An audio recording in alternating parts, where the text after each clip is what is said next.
ಎಲ್ಲರಿಗೂ ನಮಸ್ತೆ and welcome back to my YouTube channel.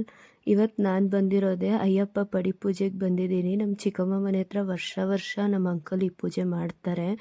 So ಅಲಂಕಾರ ಅಂತೂ ಹೇಳೋದೇ ಬೇಡ. ಅವರು ಒಂದು ಶಾಪಲ್ಲಿ ಇಟ್ಟು ಮಾಡಿದ್ದಾರೆ ಅಂತಲೇ ಅನಿಸಲ್ಲ, ಅಷ್ಟು ಚೆನ್ನಾಗಿತ್ತು. ಮತ್ತು ತುಂಬಾ ರಶ್ ಇದ್ದರು, ತುಂಬ ಸ್ವಾಮಿಗಳು ಬಂದಿದ್ದರು. ಈವನ್ ನಮ್ಮ ಫ್ಯಾಮಿಲಿಯಲ್ಲೇ ಆಲ್ಮೋಸ್ಟ್ ನನ್ನ ತಮ್ಮಂದರು, ನನಗಂತೂ ತುಂಬ ಹೊತ್ತು ಕೂತ್ಕೊಳ್ಳೋಕ್ಕೆ ಆಗ್ತಾ ಇರಲಿಲ್ಲ. ಬಟ್ ಅವತ್ತಿನ ದಿನ ಏನು ಮ್ಯಾಜಿಕ್ ಅಂತಲೇ ಗೊತ್ತಿಲ್ಲ, ಆಲ್ಮೋಸ್ಟ್ ನಾನು 3 to 4 ಅವರ್ಸ್ ಕೂತಿದ್ದೆ ಅಂತಲೇ ಹೇಳ್ಬೋದು.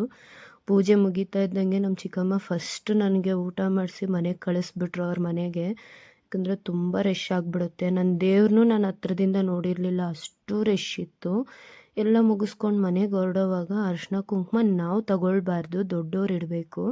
ಸೊ ಇದು ಬಂದು ನಮ್ಮ ಮಂಡಳಿಯಲ್ಲಿ ನಮಗೆ ಹೇಳ್ಕೊಟ್ಟಿರೋಂಥ ಪದ್ಧತಿ.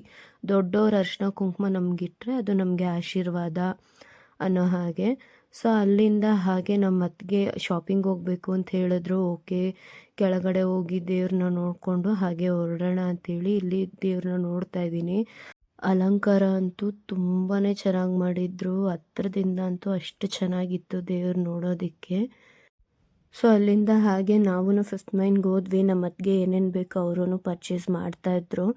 ನನಗೊಂದು ಹ್ಯಾಂಡ್ ಬ್ಯಾಗ್ ಬೇಕಿತ್ತು ಅಂತ ಪಕ್ಕದಲ್ಲೇ ಒಂದು ಶಾಪ್ ಇತ್ತು. ಸೊ ವಿಸಿಟ್ ಮಾಡಿದ್ರೆ ಅಷ್ಟು ಕಾಸ್ಟ್ಲಿ ಹೇಳ್ತಾರೆ. ಬ್ರ್ಯಾಂಡೆಡ್ ಬ್ಯಾಗೇ ಬಂದುಬಿಡುತ್ತೆ ನಮ್ಗೆ ಆ ದುಡ್ಡಲ್ಲಿ.